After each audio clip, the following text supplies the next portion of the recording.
Swayam Prabha. Digital India. Educated India.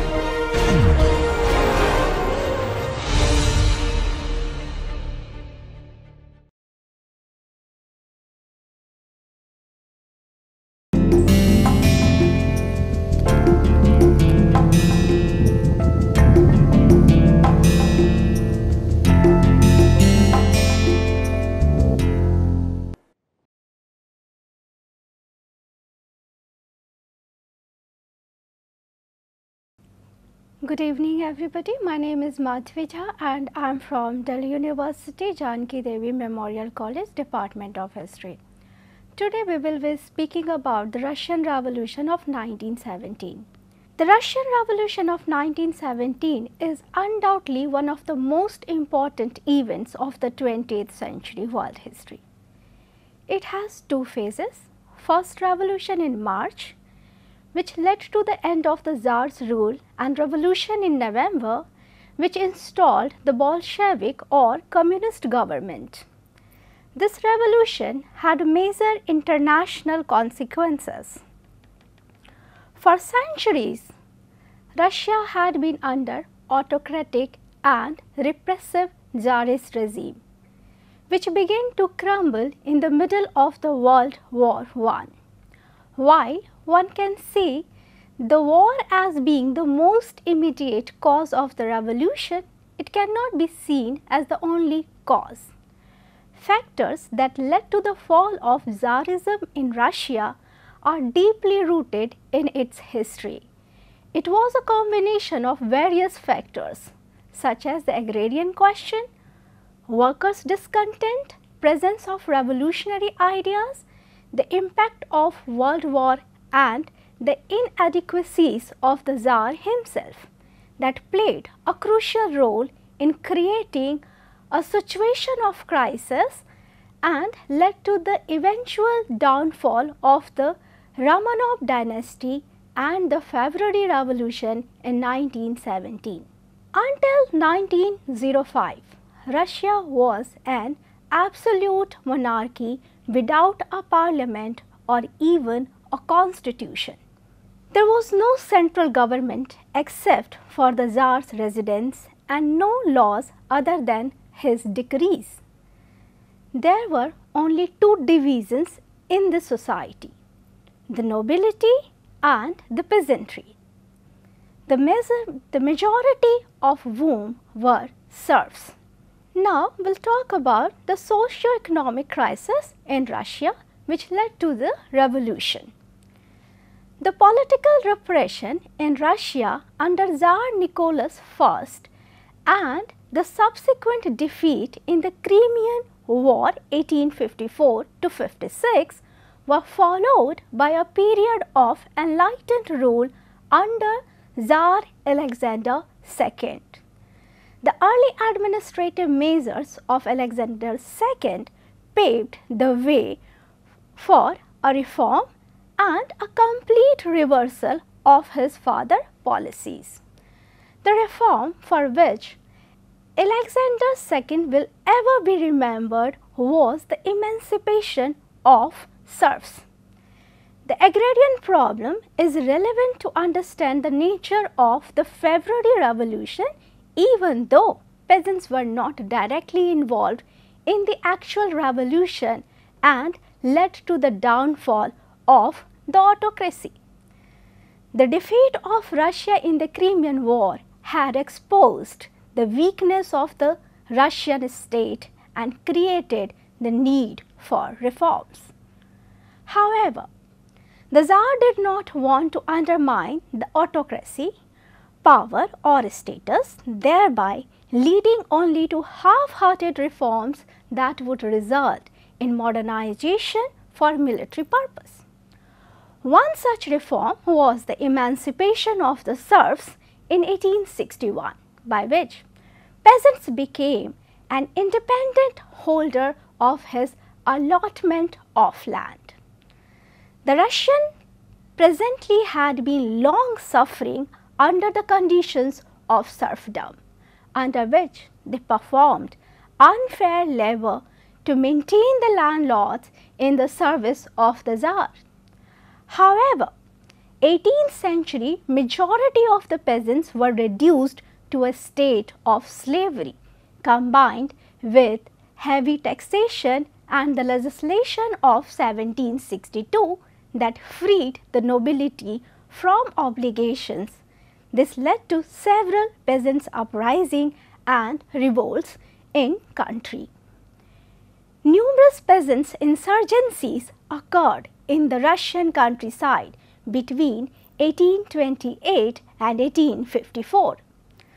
The Russian serfs comprised 90% of the total population. It was essential for the economic welfare of the country that the serfs should be freed, because servile labor was bound to be inefficient and serfdom had long outlived its utility. The Tsar felt that in the circumstances it was better it should be effected from above than below. As the proverb ran, the serf's body belongs to the Tsar, his soul to God, and his back to his Lord. The emancipation of serfs became a pressing concern due to three main factors. Serfdom was a great menace to establish order. Industrial or capitalist development was impossible in Russia without the abolition of serfdom, as industrialization in its initial stage required a large supply of cheap labor, and this supply could not be ensured if millions of Russians were tied to the land. There was also a growing popular feeling in Russia in favor of the abolition of serfdom based on moral grounds. Most of the educated Russians wanted the abolition of this institution. The Russian serfs can be classified into three categories. Category 1, there were 23 million serfs on the crown domains. In category 2, over 3 million in private services, and in category 3, 23 million working on the estates of nobility. The state had a right to do as it pleased with its own serfs. Similarly, those in domestic service could be easily freed, as no land question was involved. The real difficulty was posed by the serfs of the third category, for the merely given them freedom without land would mean creating a huge landless proletariat, which means the workers, which could lead to a social revolution or to law and order problems. After an inquiry, the Edict of Emancipation was issued on 3rd March 1861. This liberation was based on two main principles. 1. Serfs were declared free and liberated from bondage of their masters. Second, it was decided to provide the liberated serfs with adequate means of livelihood. Every serf was granted the cottage in which he lived and the adjoining plot of land, so he might cultivate food for the family. However, this did not bring about any significant change in the condition of the peasantry. The amount of land available to them was less than what they had tilled for their own substance under serfdom. Peasants also had to be paid to the government over a period of 49 years, since the dues carried interest liabilities and the financial burden on the peasants increased. The peasant lost all right to use of common lands like forest and pasture lands. Moreover, the increasing population increased pressures on the land, making subsistence really difficult. It thus enhanced the value of land. So, there was a greater yield of taxation. So long as labor had been tied to the soil, it could not be employed in the factory. And so, the industrialization of Russia could only begin after emancipation. As plot of lands were not sufficient enough, number of peasants went in factories for work as daily laborers, and thus the gradual urbanization of Russia in the latter half of the 19th century was partially the consequence of the emancipation of serfs. The peasants also did not have any personal freedom. This was because the land was held not by them but by the village commune, which was based on the notion of collective identity. The peasant was not allowed to leave his land without the authority of the community, and all households will jointly labor for taxes and redemption dues. Thus, the peasants' sense of justice was offended. A sense of more outrage prevailed.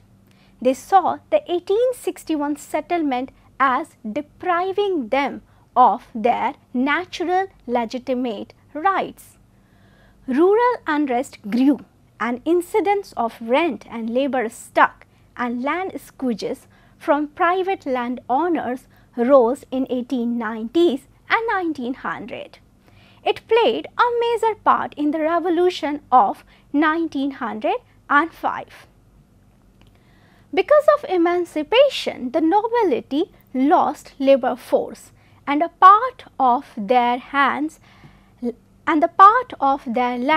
and so agricultural labor became scarce.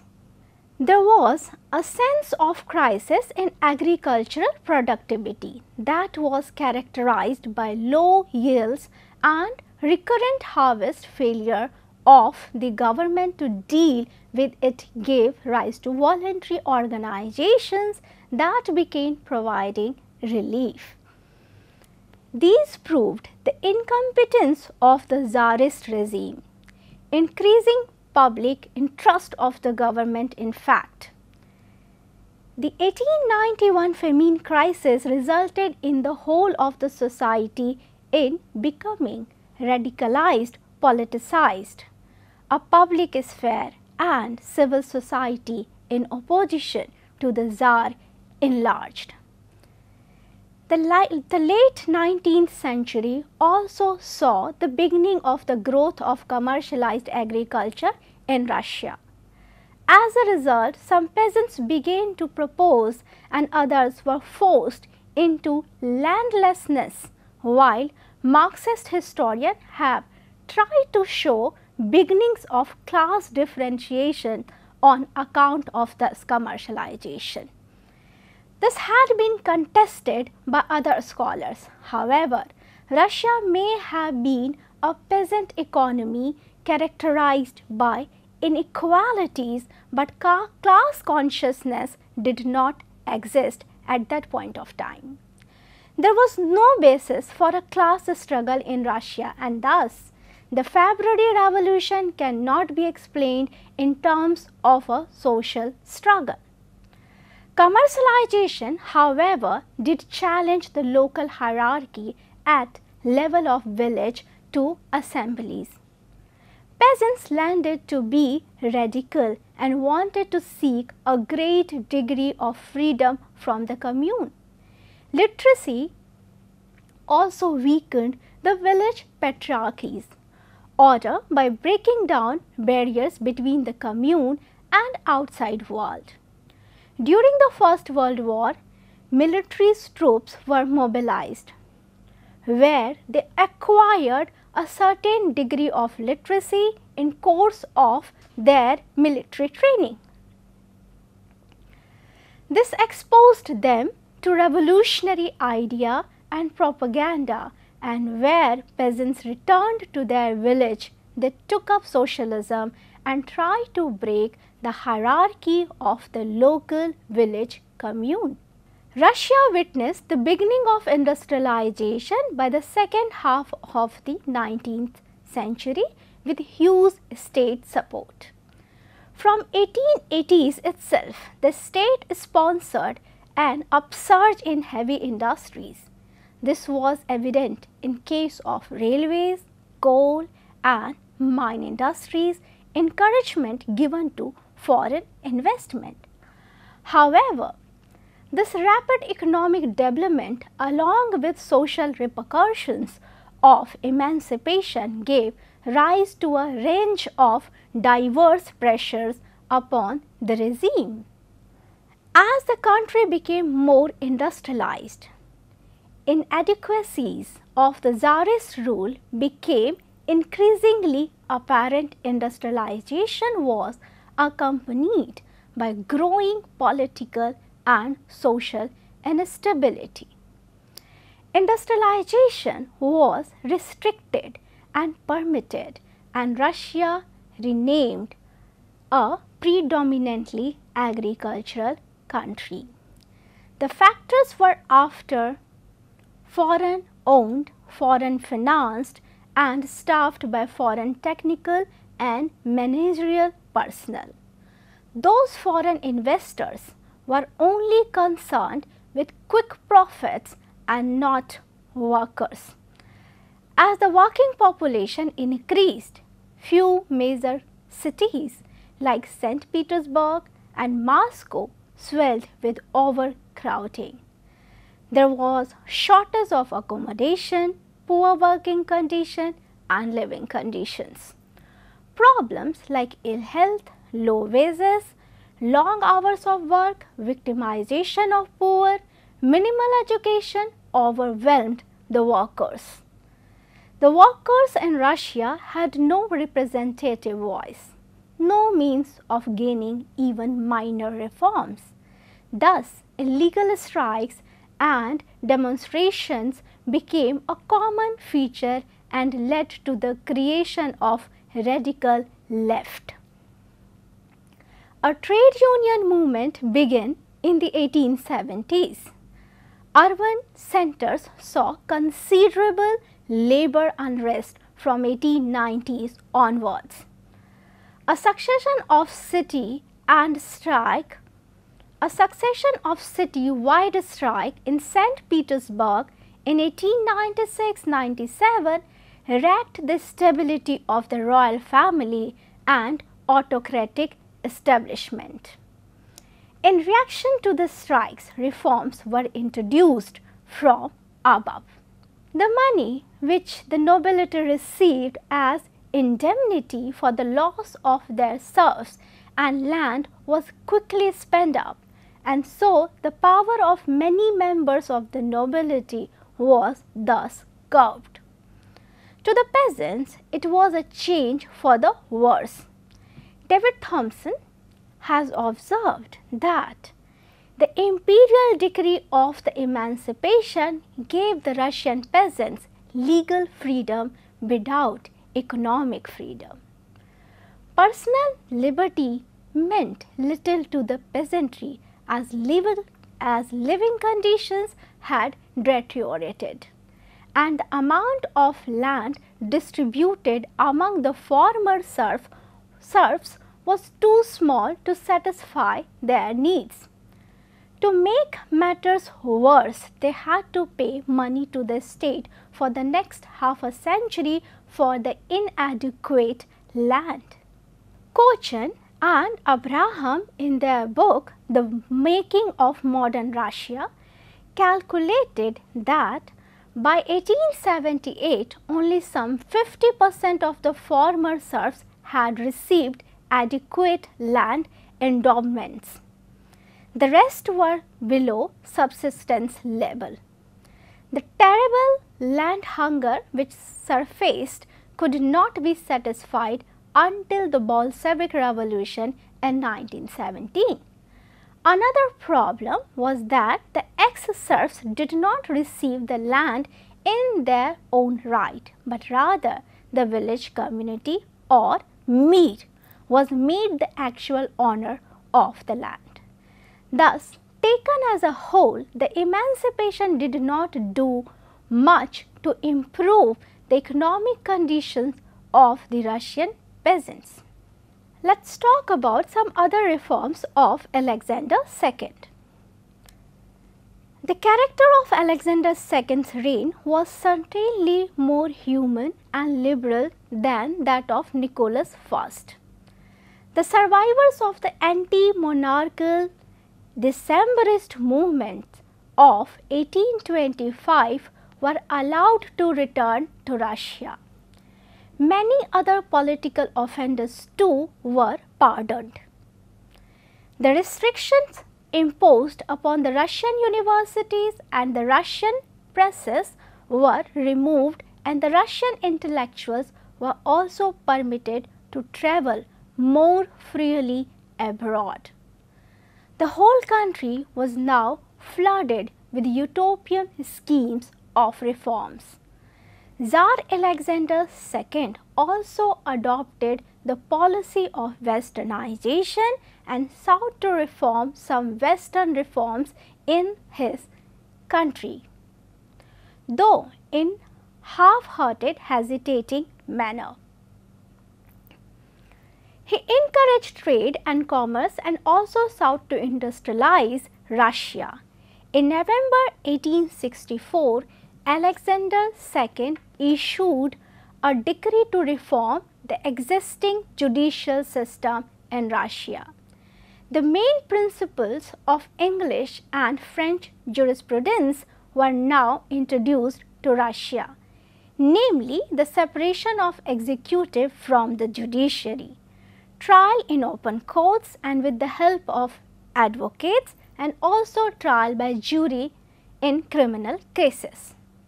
All Russian citizens were declared to be equal in the eyes of law. The religious courts, however, continued to function, and so did the special courts for the liberated serfs who lived largely by their customary laws. The Reform Decree of 1864 also did not abolish the despotic power of the Russian police. A number of changes in military service, the most notable of which was that the obligation of rendering military service to the state was extended from the lower classes to all Russian citizens, and the period of compulsory service in the army was reduced from 25 to 6 years. Alexander II sought to implement educational reforms by founding a large number of primary and secondary schools.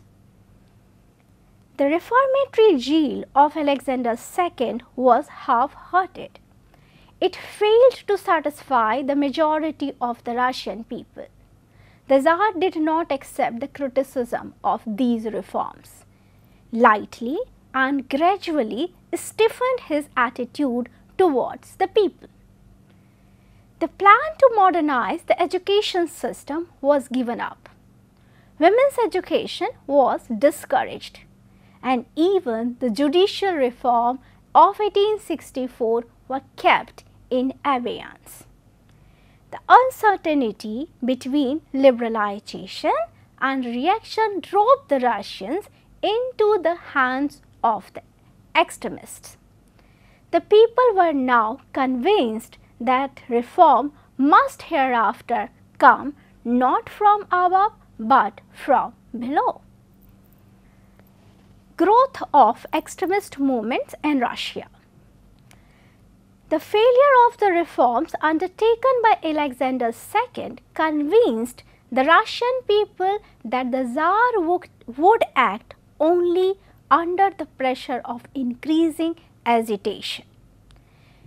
It was from this frustration of the educated classes that the nihilist movement slowly grew in Russia.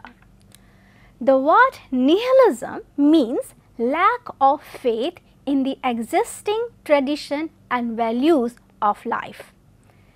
The nihilists were extreme rationalists who tested every human institution by reason and would not accept any principle on mere faith, no matter however high that principle might stand in the eyes of contemporaries. Government, religion, marriage and ethics, nothing escaped their criticism. Science alone to them was a subject worth studying.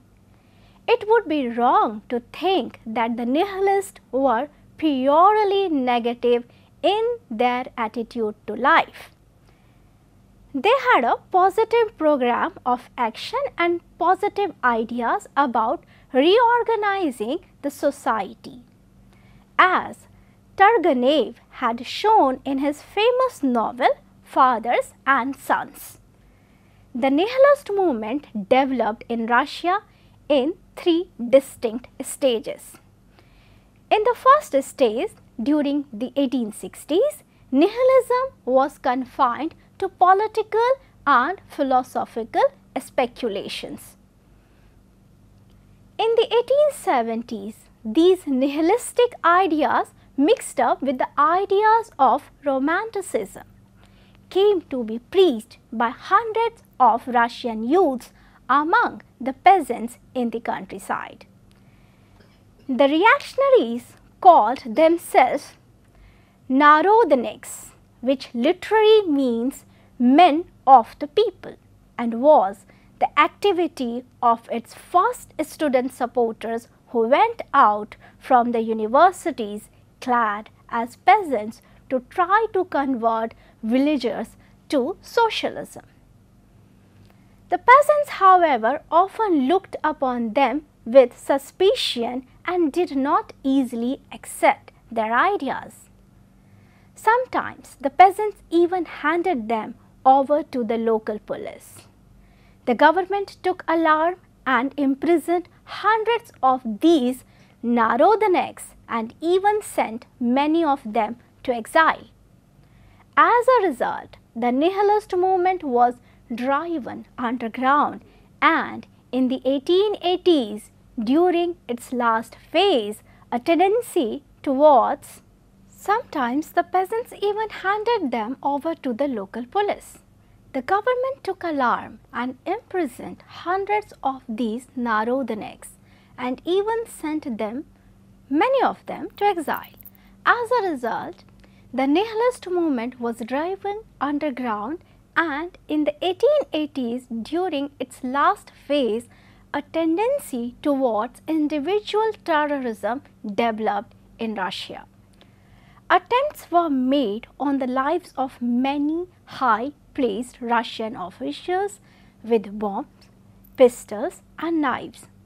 These attempts came to a climax in 1881 when the Tsar Alexander II himself was assassinated by a terrorist belonging to a secret organization called the People's Will.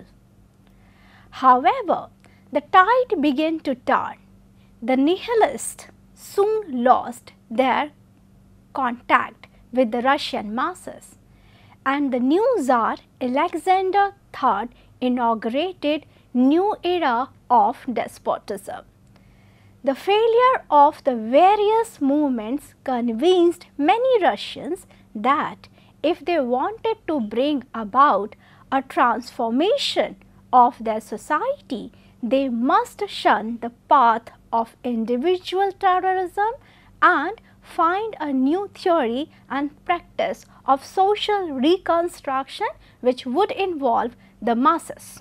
Tsar Alexander III from 1884 to 1904. Tsar Alexander III 1884 to 1894. Alexander III had no faith in the parliamentary institutions of the Western Europe, which in his opinion were unsuitable for Russia.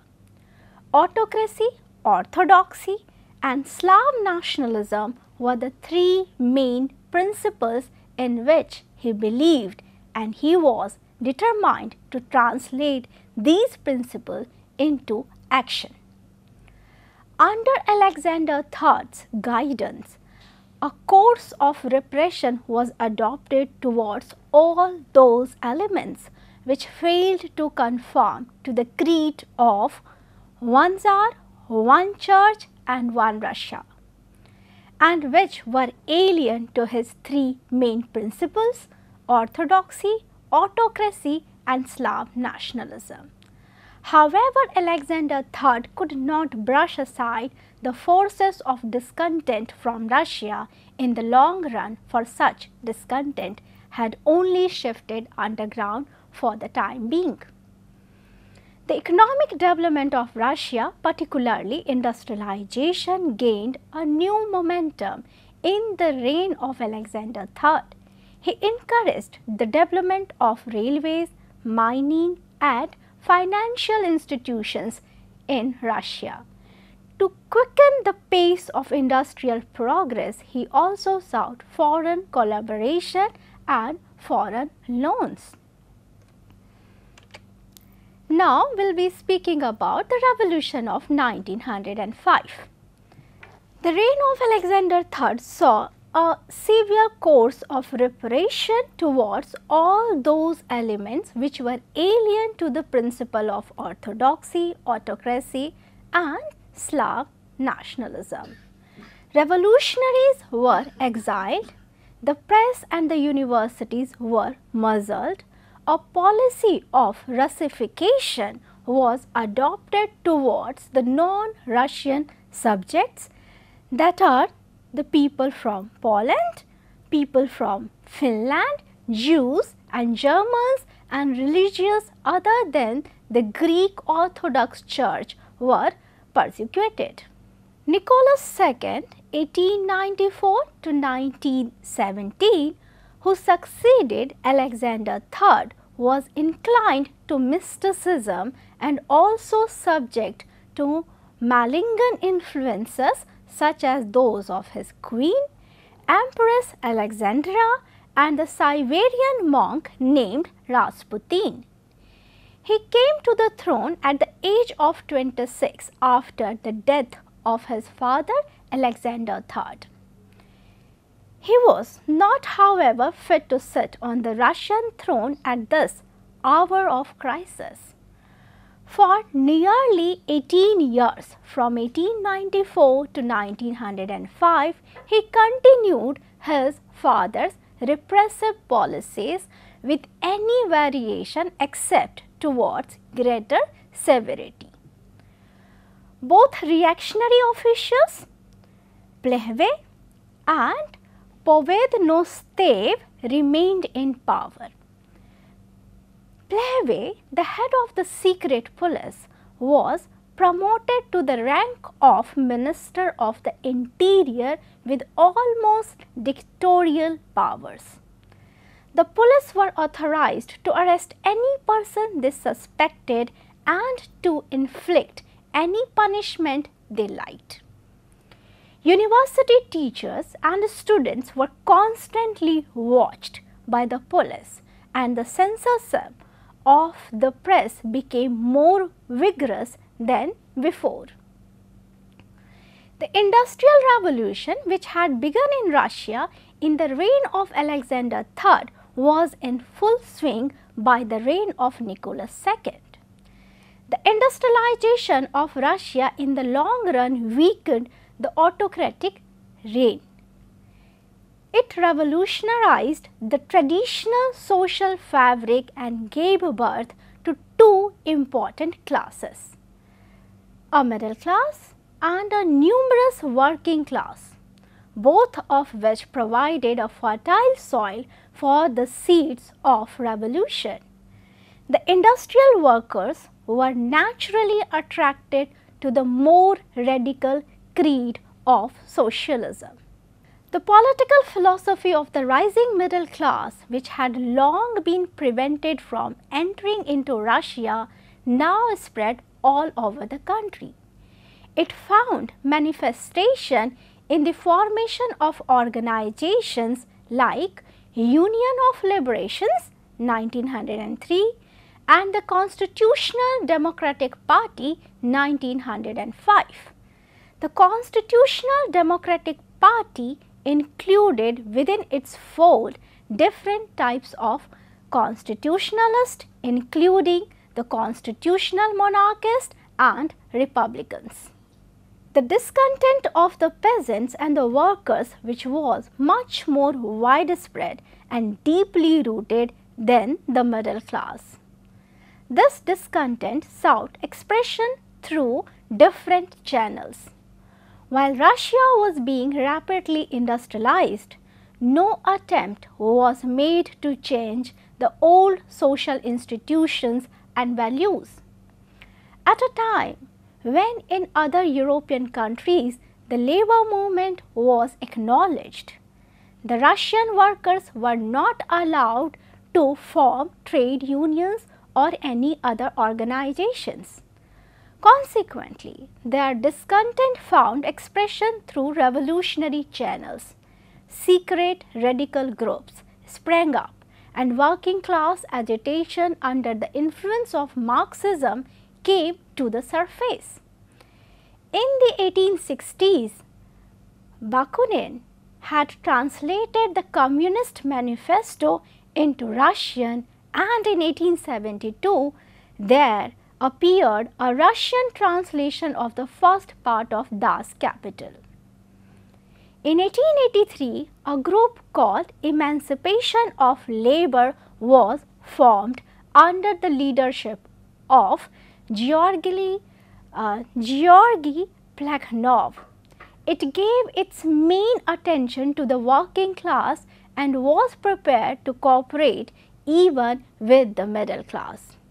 In 1879, the socialist group united under the Social Democratic Workers' Party. Initially, this party did not have much influence, and in 1903, it split into two groups, Bolsheviks and Mensheviks, over the question of methods and tactics. Nevertheless, they worked together till 1912. The discontent of Russia's massive agrarian population found expression through a mass organization called the Socialist Revolutionary Party.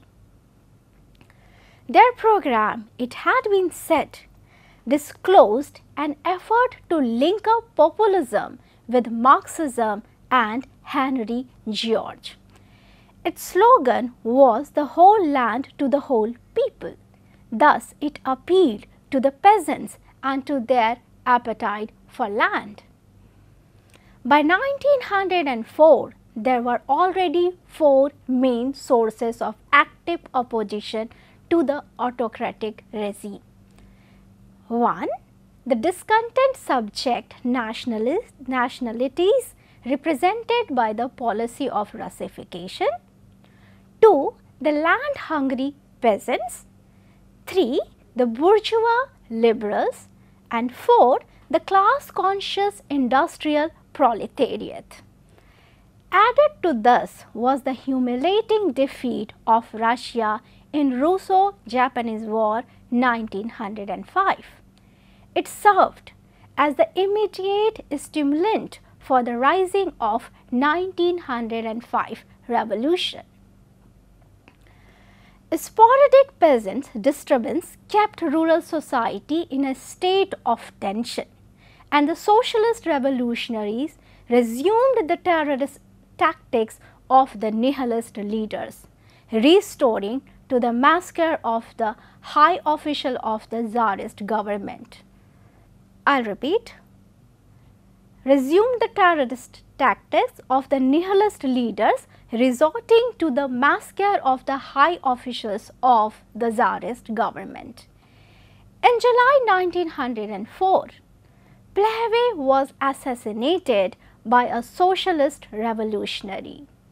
The final spark came on 22nd July 1905 when the police opened fire on a position of about 1,50,000 striking workers who under Father Gapon's leadership were peacefully marching towards the Winter Palace in the St. Petersburg to present a petition to the Tsar. The shooting were a political error and at the end of it remembered as so-called Bloody Sunday. There were perhaps 1,000 dead and many more thousands wounded, earning the Tsar the nickname of Bloody Nicholas.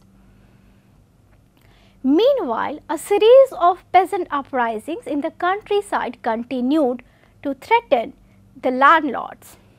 In June 1905, there was a mutiny on the Russian battleship Potemkin and a strike by the flue workers in the port Odessa.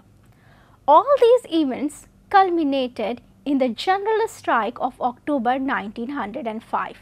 This strike was a spontaneous rising which was not controlled by any central organization. Everywhere the people demanded a constituent assembly elected by universal male suffrage. Failure of the revolution of 1905. The attempt to overthrow the Tsarist government by paralyzing the social and economic life of the country, however, ended in failure. Perhaps because it was premature. However, the movement was not completely unsuccessful because it compelled Nicholas II to revise his policy to some extent. The Tsar issued 2 imperial decrees in October and November 1905, which included guarantee of civil liberty, male suffrage for the Duma elections, and a promise that no law could be passed without the approval of the Duma, the Russian parliament. Furthermore, Nicholas also dismissed some of his reactionary officials. These 2 decrees of October and November virtually transformed the empire of the Romanovs into a constitutional monarchy, though for a short while. Several explanations for the failure of the revolution of 1905 have been offered. First, Nicholas II enjoyed the support of a vast military machine which integrated to his side. Most faithful of all were the Cossacks, who formed a special Rough Rider contingent in the Russian army. Moreover, the end of the Russo-Japanese War also enabled the Tsar to mobilize his forces against the revolutionaries. As Russia was a vast country with poor means of communication, it was difficult for the revolutionaries to organize their forces effectively.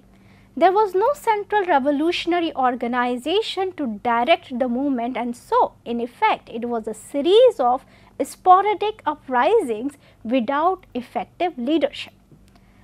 Third, foreigners generally hailed the uprising against Tsarism with enthusiasm, but not so foreign government. Both Republican France and Imperial Germany extended help to the tottering autocracy, the former with money and the latter by arresting the fleeing rebels from Russia. Fourth, there developed internal conflicts among the revolutionaries. The Bolsheviks quarrels with Mensheviks, and both of them were opposed to the socialist revolutionaries. The middle classes hated the autocracy, but they hated still more the possibility of losing their property. Hence, many of them joined the side of Tsar when the revolution was only half accomplished. Naturally, the radical groups lost their faith in the middle class liberals. The latter again were divided into a number of factions like the Cadets, the Octoberists, and so on. The greatest outcome of the revolution was the moral downfall of the autocracy. A positive gain was an elected parliament which gave us taste of constitutional rule, even if only a faint degree. In this sense, though the Russian Revolution of 1905 was a failure, it was the first great step in the political education of the Russian masses that in 1917 to wipe out the Tsarist regime under the leadership of V.I. Lenin. Now, we will speak about the Russian Revolution of 1917. In Russia, there were two revolutions. First, the political revolution of March 1917, which sealed the fate of Tsarist autocracy, and second, the socio-economic revolution of November 1917, which brought the Bolshevik into power and established the first communist state in the world. The revolutions are still known in Russia as the February and October revolutions. This is because the Russians were still using the old Julian calendar, which was 13 days behind the Georgian calendar used by the rest of Europe. Russia adopted the Georgian calendar in 1918. The events which the Russians known as the February Revolution began on 23rd February 1917 according to Julian calendar, which was 8th March outside Russia. When the Bolsheviks took power on the 25th October, again according to their Julian calendar, it was 7th November elsewhere. The roots of the Russian Revolution were firmly embedded in the social, economic and political structure of Russia.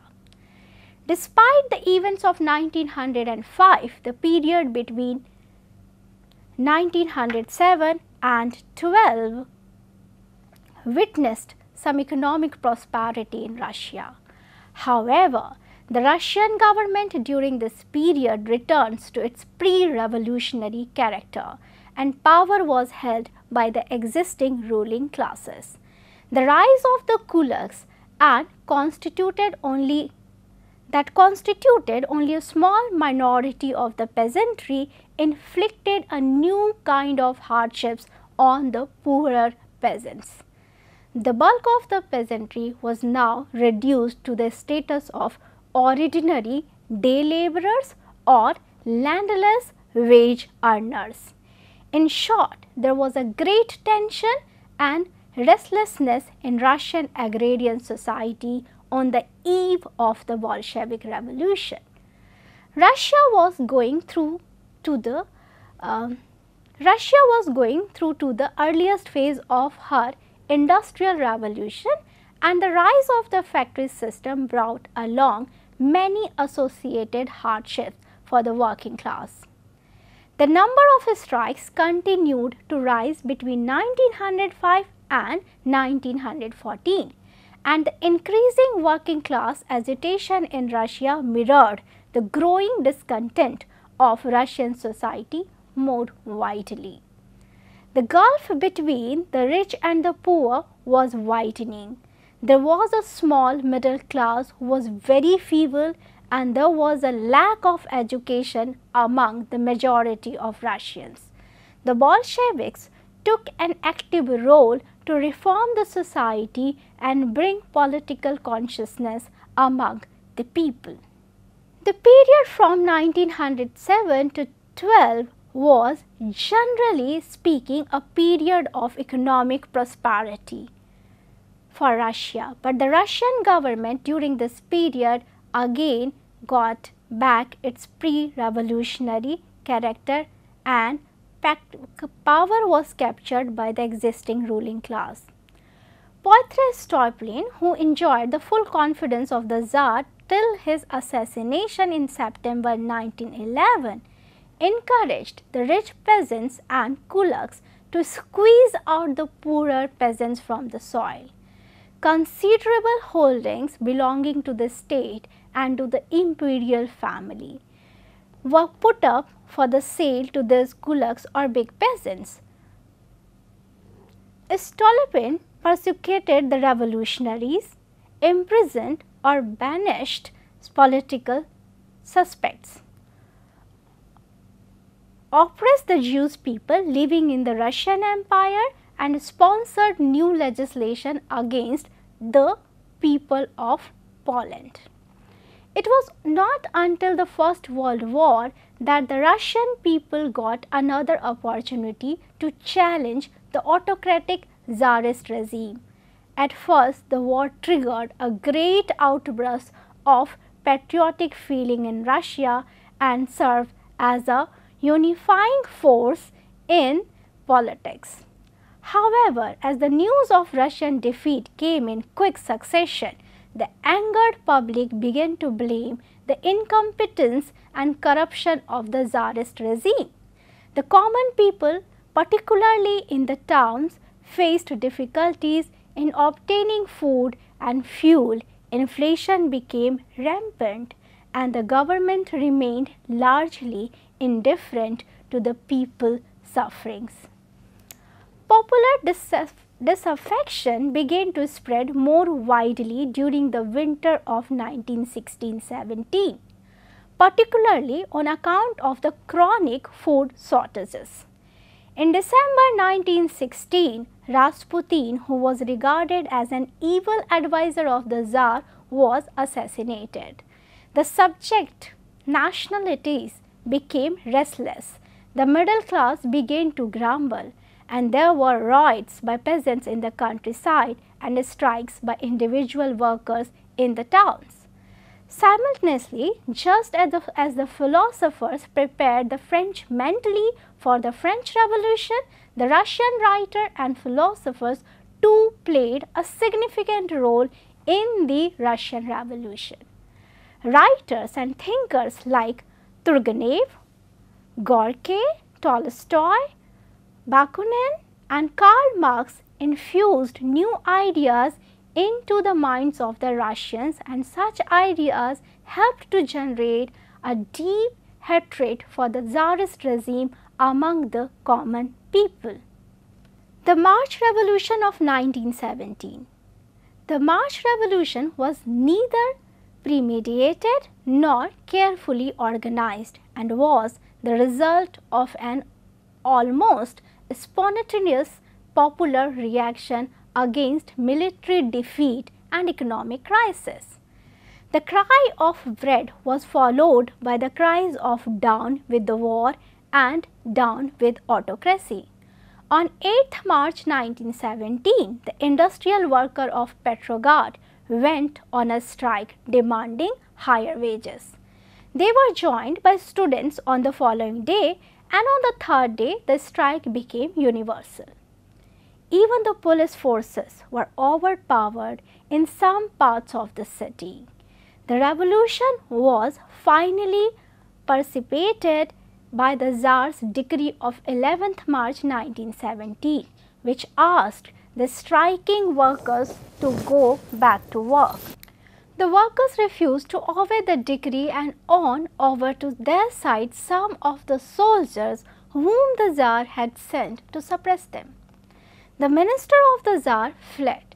The crowd seized the armory in St. Petersburg, distributed the weapons among the common people and set fire to the police station. Shortly after this, striking workers and many of the soldiers from a Soviet or Revolutionary Council. Tsar Nicholas II was forced by the army to abdicate, and the monarchy was abolished in the favor of provincial government led by Prince George Lvov. The Petrograd Soviet, together with the Duma, decided to set up the provincial government. The provincial government released thousands of political prisoners and allowed the return of the political exiles to Russia. It proclaimed freedom of association, freedom of press, and freedom of religion. It declared that in a national constituent assembly would shortly be elected on the basis of universal male suffrage to draw the future constitution of Russia. So the March Revolution placed political power in the hands of the liberal elements among the bourgeoisie. The provincial government was weak and it failed to solve the problems which had topped the centuries-old structure of Tsarist autocracy. Now, the October Revolution of 1917. The war-weary soldiers and the peasantry did not want war, and Bolsheviks were persistent in their advocacy for peace. Second, the provincial government could not solve the problems of distribution of lands among peasants. Third, the provincial government failed to satisfy the industrialist proletariat. Thus, Russian society contained all the explosive elements needed for a social upheaval: war-weary soldiers, clamorous peasants, and the dissatisfied proletariat. These chaotic elements were united and forged into a mighty political instrument by the Bolsheviks. In July 1917, Prince Lvov was replaced by a socialist revolutionary, Alexander Kerensky, at the head of the provincial government. But the partial reforms that failed to satisfy the Bolsheviks. When the February Revolution broke out, the leader of the Bolsheviks, Lenin, was in Switzerland. He arrived in Russia in April 1917. He was followed by Trotsky. They did not want a parliamentary republic nor a bourgeois democracy, but rather they wanted a Soviet of workers, soldiers, and laborers. Lenin utilized it for the purpose of establishing on the ruins of Tsarist autocracy the dictatorship of the proletariat. The Bolsheviks also demanded termination of the war at any cost so that radical changes might be carried out within Russia. In September 1917, the Moscow and the St. Petersburg Soviets were captured by the Bolsheviks. Increasing economic difficulties weakened the provincial government. In November 1917, the provincial government under Kerensky was thrown out and its leaders fled abroad. The Bolsheviks captured political power under the leadership of Lenin. This was the famous Bolshevik Revolution of October 1917. The easy victory achieved by the Bolsheviks in wresting state power from the hands of their adversaries was followed by a struggle which involved the nation in a civil and interpersonal war. The dispossessed classes passively accept the verdict of the October Revolution, and with the support of Allied power, they organized armed resistance under General Denikin in the south and Admiral Kolchak in Siberia. There were several reprisals and atrocities, but the new Soviet government was ultimately able to consolidate its authority. In foreign policy, the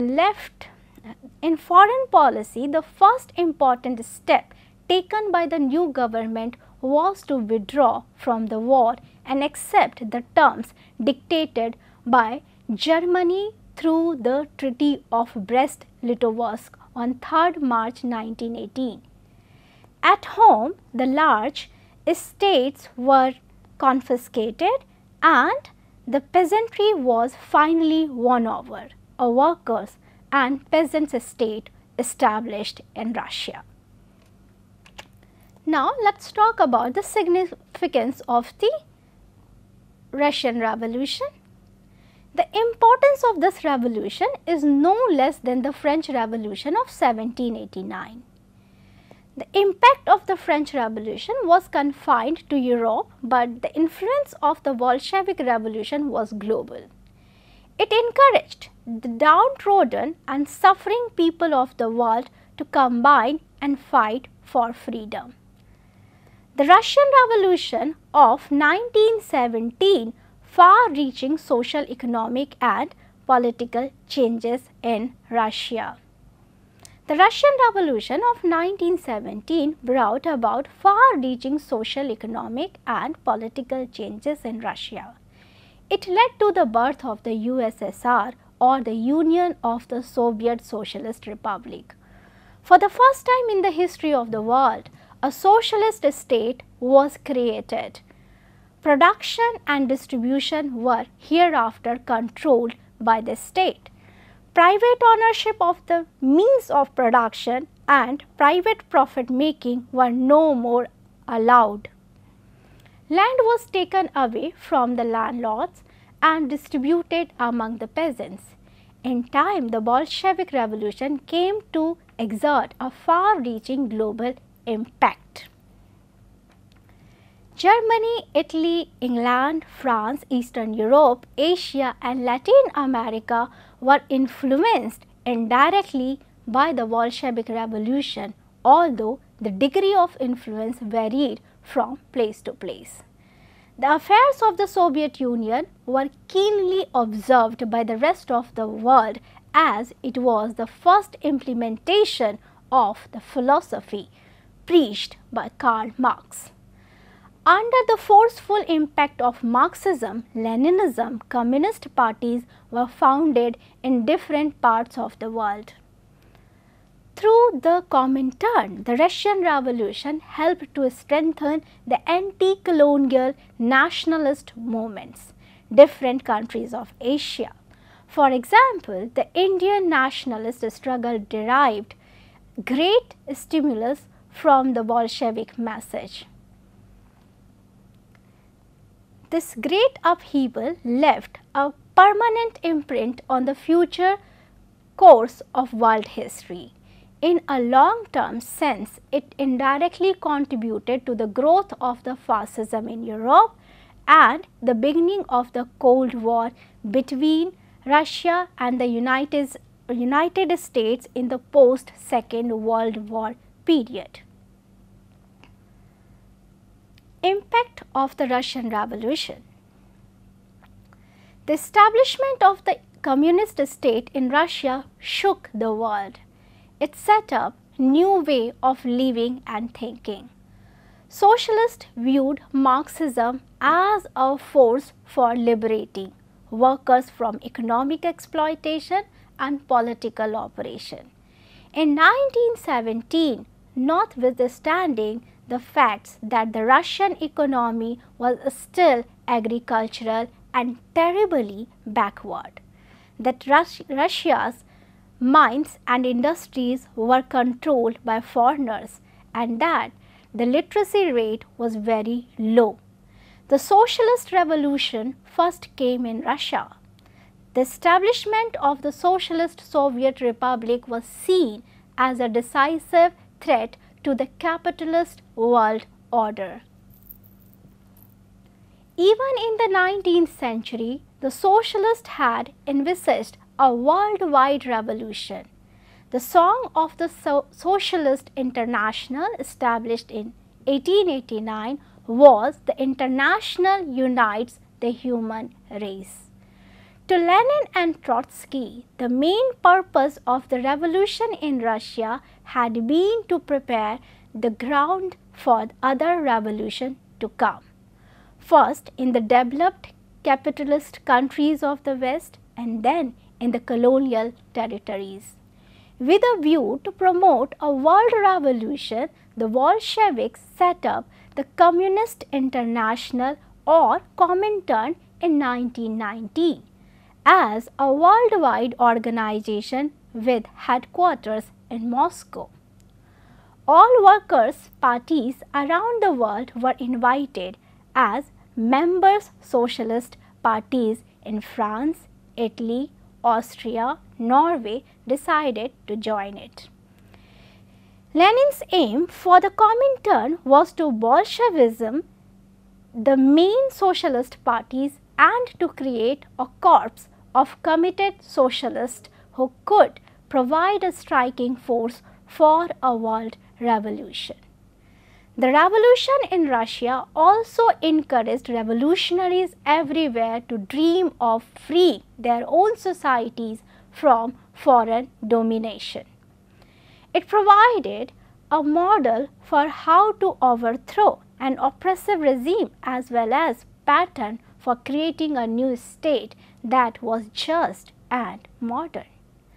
Marx and Lenin became their icons.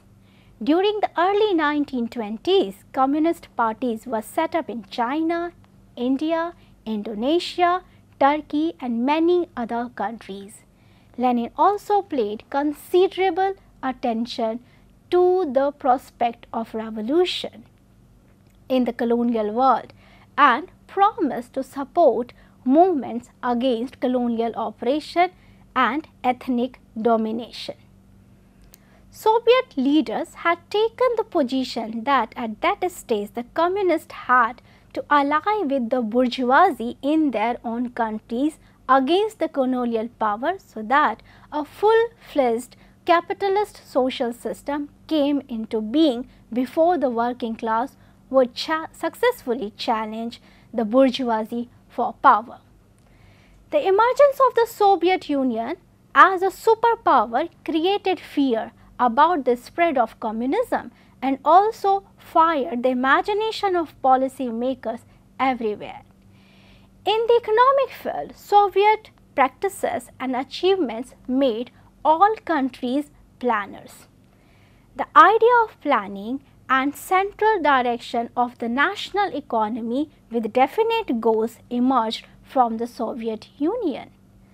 The Soviet leaders sought to establish dictatorship of the proletariat in a largely peasant country, rather than sharing power with the common people. The leaders subjected them to a regimented political life and economically a life of deprivation. The collapse of the Union of Soviet Socialist Republics had not changed the fact that this revolution profoundly shaped the 20th century. Thank you.